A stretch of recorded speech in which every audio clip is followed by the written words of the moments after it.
A periferia hoje chama a atenção graças ao sucesso nacional das músicas e coreografias do funk e do hip hop.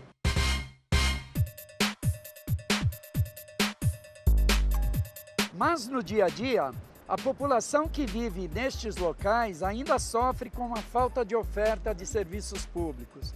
A periferia enfrenta o preconceito e necessita de mais investimentos do que o restante da cidade.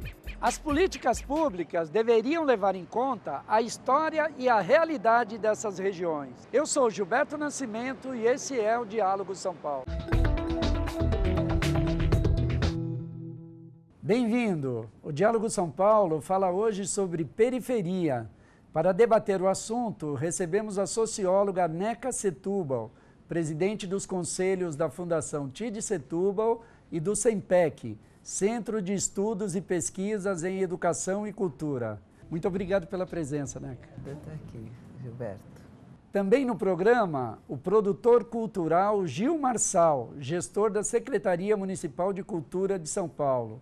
Muito obrigado pela presença, Gil. Obrigado. Você trabalhou muito tempo na favela Monte Azul como produtor cultural. É lá da região e conhece muito bem a periferia. Qual a situação da periferia paulistana hoje? Eu nasci na favela Monte Azul, né? Então eu tive a oportunidade de ser uma das crianças que acessou o trabalho que a Associação Monte Azul desenvolve naquele território. Então passei por creche, oficinas profissionalizantes e tive a oportunidade de me aproximar da cultura através do Centro Cultural Monte Azul, que a associação implantou ali. Acho que hoje a gente pode falar das periferias, né? A periferia ela é muito diversa, ela não é uma só. Apesar dela ter semelhança e periferia também estar em todo lugar. Acho que a gente precisa entender periferia do ponto de vista geográfico, né, que usualmente a gente conversa, mas também do ponto de vista social.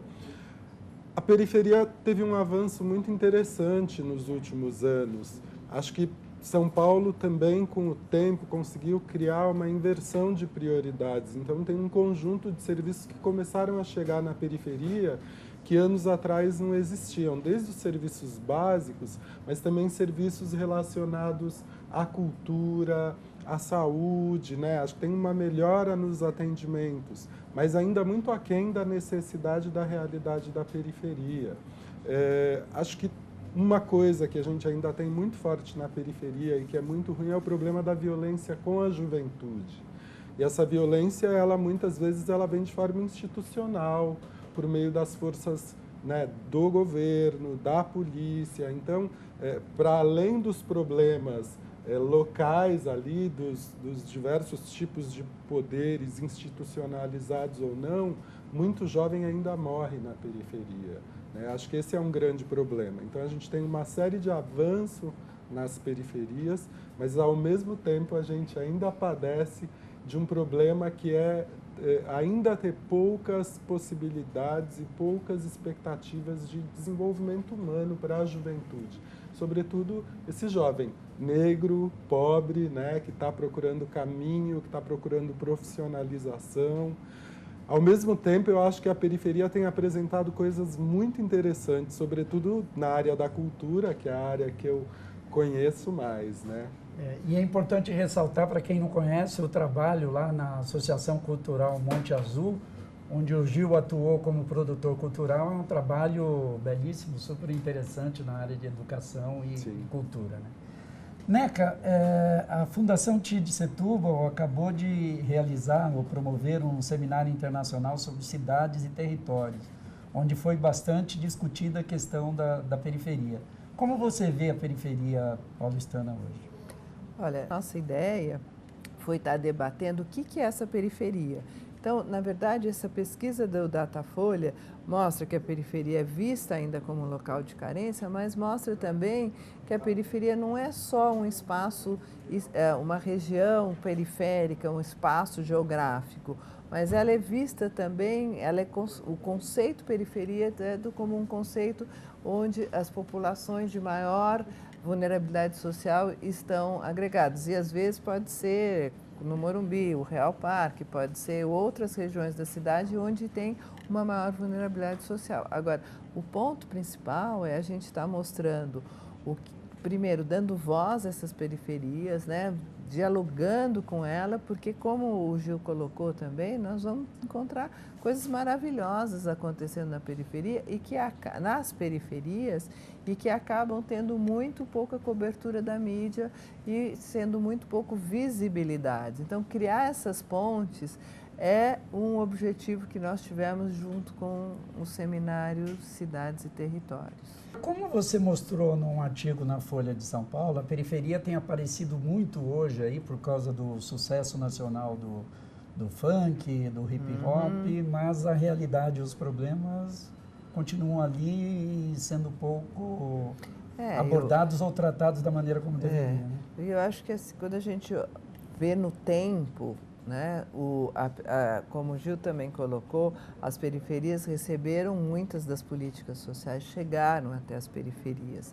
E hoje você tem um lado da periferia que foi muito visto e é até hoje valorizado, principalmente a área cultural.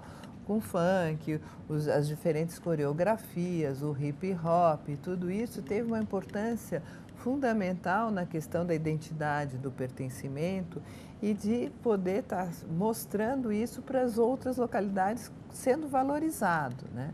Agora, o outro lado é as questões de moradia, as questões da urbanização, a falta de saneamento básico, a maior vulnerabilidade desses territórios, que faz com que as escolas tendencialmente tenham uma pior qualidade do seu ensino. Então, essas questões são muito pouco debatidas ainda e o poder público não consegue chegar e apresentar políticas específicas para essas regiões. Então, o que a gente colocou bastante, discutiu muito no seminário e é uma fala da Fundação Tite Setúbal, é um pouco assim, o território importa. Então, as diferentes periferias têm características diferentes. Nós aí que conhecemos a Zona Leste, não podemos comparar São Miguel Paulista com Cidade de Tiradentes, e são bairros muito próximos, mas cada um diferentes, com as suas características. Então, as políticas públicas, elas têm que levar em conta essas histórias, essas diferenças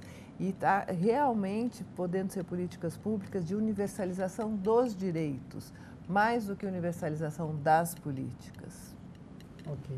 Gil, e como você vê o fato de não existirem essas políticas públicas específicas ou de elas não chegarem? Acho que a gente tem muito que avançar ainda, né? Ao mesmo tempo, a população, acho que tem a periferia tem um pouco essa história, né? Acho que os anos 80, sobretudo, os anos 70, anos 80, a luta por moradia criou uma escola, né? Pela organização territorial, e hoje, por exemplo, os filhos das pessoas que lutavam por moradia nos anos 80, hoje estão se organizando em grupos culturais. Então, acho que a forma da organização da população, dos residentes da periferia, ela vai acontecendo também, por um caminho ou por outro. Mas eu acho que, com o tempo, o entendimento do direito vai chegando na população e as pessoas vão solicitando isso, vão fazendo suas manifestações, seus pedidos, se organizando independente da via para que esses direitos cheguem mais. Eu acho isso muito importante. Acho que isso também tem a ver com a questão da identidade, né? A questão da identidade acho que é muito importante, porque, por exemplo, eu lembro que quando eu era menor, pivete, meu irmão e os amigos dele iam procurar emprego, eles falavam que moravam em Santo Amaro, porque Santo Amaro, na Zona Sul, era o bairro um pouco menos periférico, né? E hoje você tem um reconhecimento, as pessoas pararam também de querer mudar da sua periferia e passaram a querer transformar a sua periferia.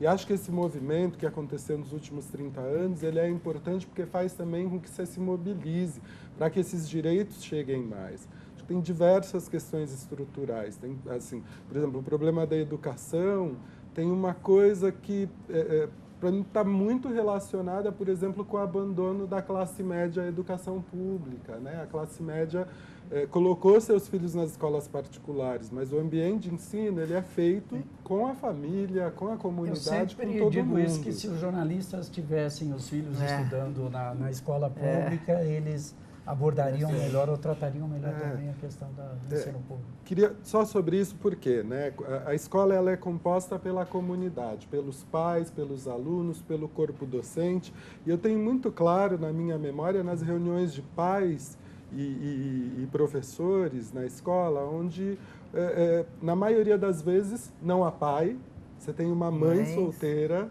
que trabalha infinitas horas para sustentar aquela família. Na maioria das vezes ela não tem tempo para dar toda a atenção ou fazer o acompanhamento escolar que aquela criança necessita. E quando ela chega na escola, a participação dela é absolutamente distante. E aí, até por falta de instrução, por falta de conhecimento, se o filho tem algum problema de rendimento escolar, na maioria das vezes ela acha que tem que resolver isso batendo. Esse é um problema estrutural. Nosso tempo está se esgotando agora, mas no próximo bloco nós vamos falar justamente dessa questão do preconceito que sofre o morador da periferia. O Diálogo São Paulo vai fazer um rápido intervalo e daqui a pouco a gente volta. Até já. A periferia tem várias dificuldades, né? Na área da saúde, principalmente. Com certeza é a ascensão ao mercado de trabalho. Falta mais educação e saúde. A criminalidade vem mais por causa das drogas também. Eu estou com 4 anos tentando passar no médico e não consigo passar. Trabalho, condução para ir embora. Falta de perigo, falta de policiamento.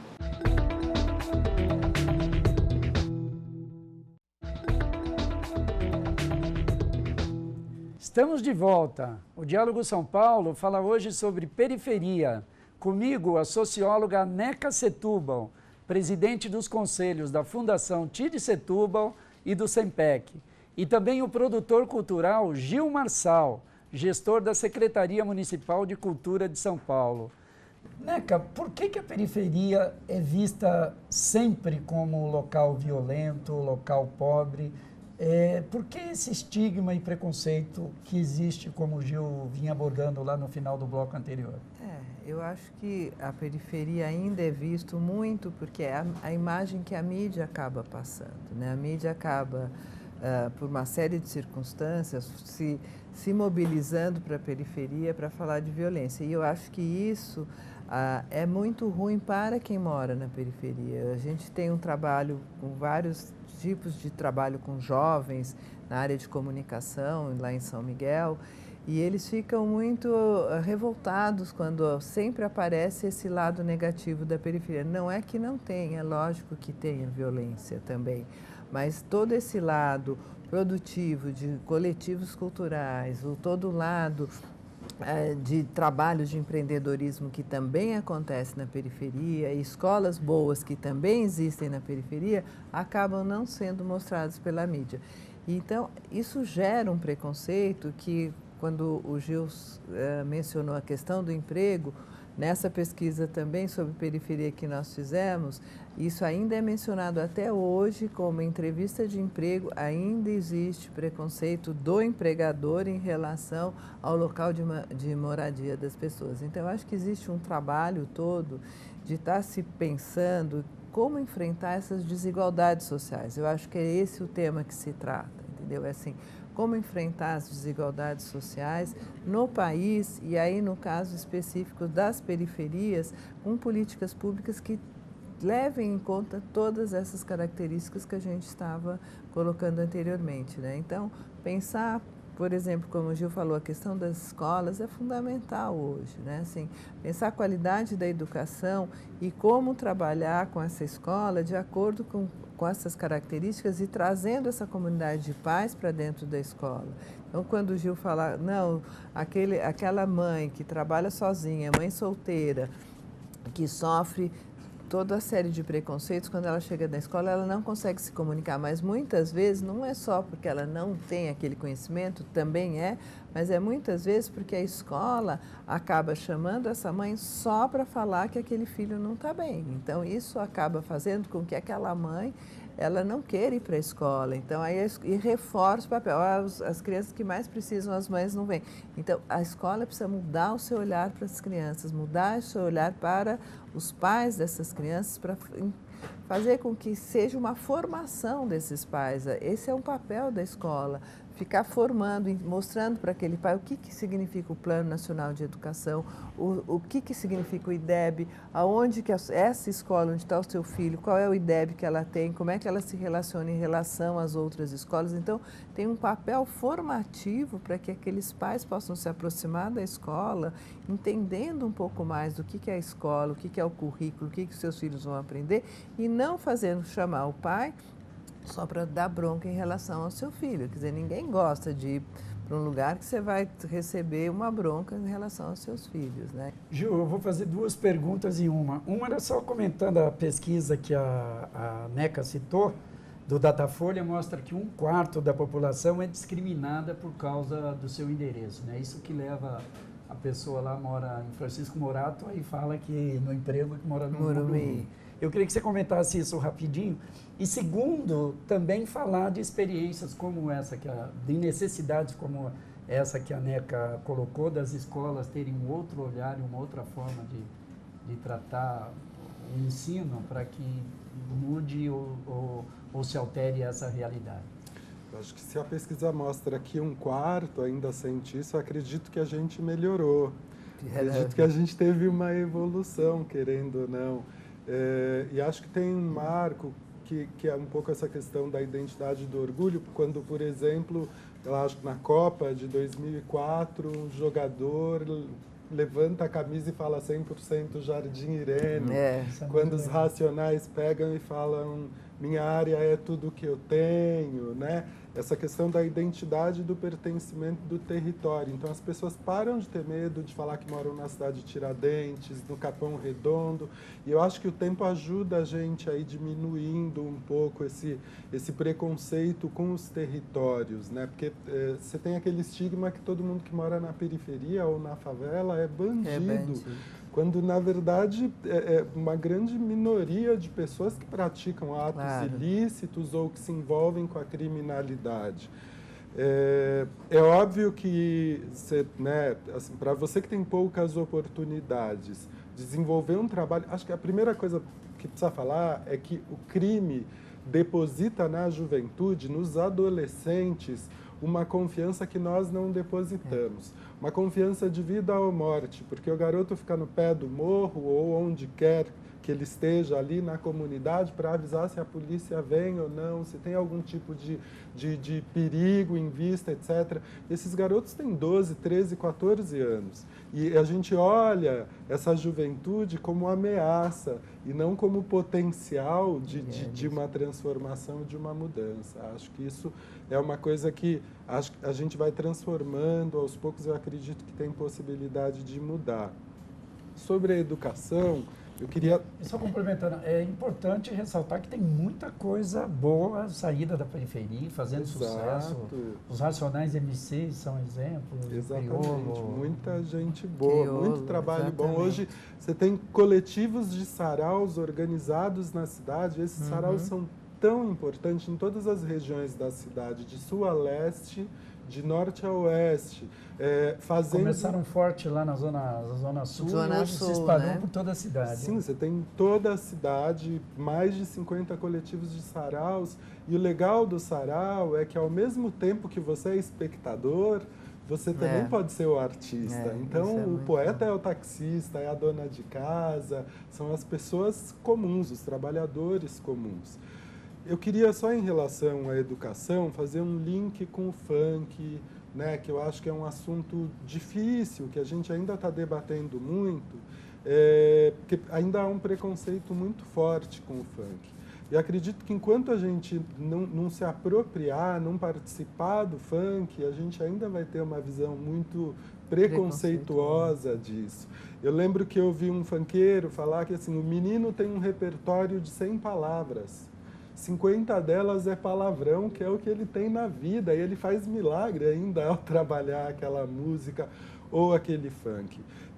E acredito que a gente precisa, acho que o Rio tem algumas experiências assim, de utilizar o funk como instrumento, como ferramenta de comunicação, de aprendizagem, de educação, e a gente romper inicialmente esse preconceito, porque o funk traz ritmos ancestrais, né? Dos batuques de crioula, dos sambas de Congo, de maracatu, etc. e tal, aquele ritmo que empolga toda a molecada, ele não começou a empolgar hoje. A gente está falando de uma coisa muito antiga, né? Então, eu acredito que a gente precisa primeiro descriminalizar o funk. Como, em determinado momento, teve que descriminalizar o samba, como teve que descriminalizar a capoeira, como o tempo ajudou a descriminalizar o hip-hop. Então, acredito que com o tempo também a gente resolva isso, mas a gente precisa não acabar com o problema da letra do funk, a gente precisa resolver.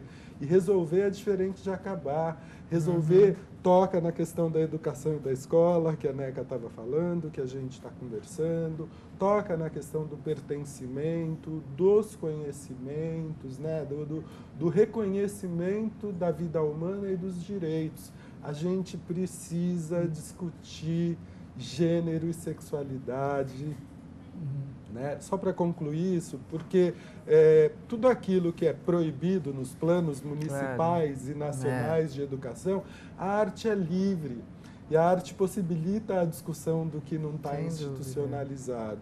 E como a gente foge da discussão da sexualidade, ela vai aparecer. Dessa vez apareceu no funk, mas já apareceu no axé, apareceu nos machiches e assim sucessivamente. Neca, e como você vê a utilização de todo esse potencial da música nesse trabalho de educação para alterar? Bom, eu acho que é essencial. Acho que se a escola... São várias dimensões que eu acho importantes. Se a escola se abre para a comunidade e traz os coletivos para dentro dela, os saraus também fazendo esse diálogo, é uma possibilidade enorme desse reconhecimento e desse pertencimento dessas crianças que passam a ter a sua autoestima muito mais reconhecida, com muito mais dignidade e tudo isso. Mas além disso, acho que em outra dimensão, você falou de um trabalho do Rio, eu não estou lembrando, mas eu vi de uma professora que trabalhou por questões de preconceito, ela pegou letra de funk, fez várias oficinas, uma professora de língua portuguesa, eu lembro desse caso também. Então, isso é um tipo de trabalho maravilhoso. A outra dimensão que eu acho, primeiro, sem dúvida, gênero é fundamental, nós estamos vendo isso hoje, pelas todas as questões de orientação sexual, pelas questões de violência contra a mulher, enfim, isso tem que estar dentro da escola. Mas há outro ponto que eu acho que é importante também colocar, dois outros que eu queria colocar. Primeiro, a ocupação das escolas, que foi um movimento muito bonito. Acho que em alguns lugares teve problemas, mas em São Paulo foi muito interessante o que aconteceu, né? Então, a gente tem relatos de jovens da Zona Leste que a ocupação da escola foi uma transformação na vida deles, porque eles aprenderam uma vida comunitária, a relação com os pais, os professores, quando houve essa ambientação toda, né? E a possibilidade de entender como é que funcionam as leis na cidade de São Paulo, e como é que é importante quando eles estão querendo reivindicar alguma coisa, aonde que eles têm que ir.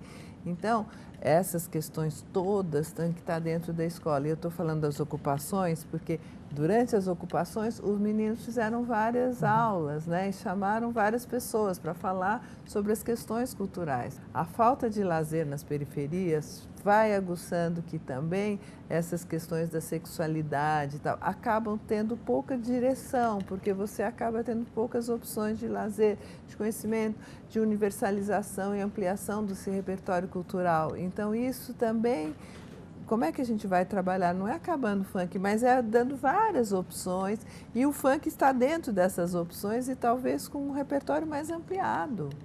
Neca, muito obrigado. E você gostaria de deixar algum contato? Eu agradeço muito estar aqui, eu acho super importante essa troca. No momento que a gente vive hoje, um diálogo é fundamental para a gente avançar em todas essas questões da cidade, questões de preconceito e das desigualdades. E eu acho que eu deixo aqui os sites do SEMPEC, da Fundação Tite Setúbal, www.sempec.org.br ou www.fundaçãotite.org.br. partir de setúbal.org.br. E foi um prazer estar aqui conversando com você, Gilberto. Gil, muito obrigado também. Você gostaria de deixar algum contato? Vou deixar meu e-mail, é cultgil@gmail.com, um e-mail que a gente acessa sempre, e deixar a dica de vamos conhecer o que tem de cultura no território que a gente mora. Provavelmente tem algum sarau, tem grupo de teatro, tem grupo musical, e a relação com esses grupos ela é muito importante, fortalece o trabalho da comunidade e dos grupos. Muito obrigado. O Diálogo São Paulo de hoje fica por aqui. Até a próxima semana. Tchau.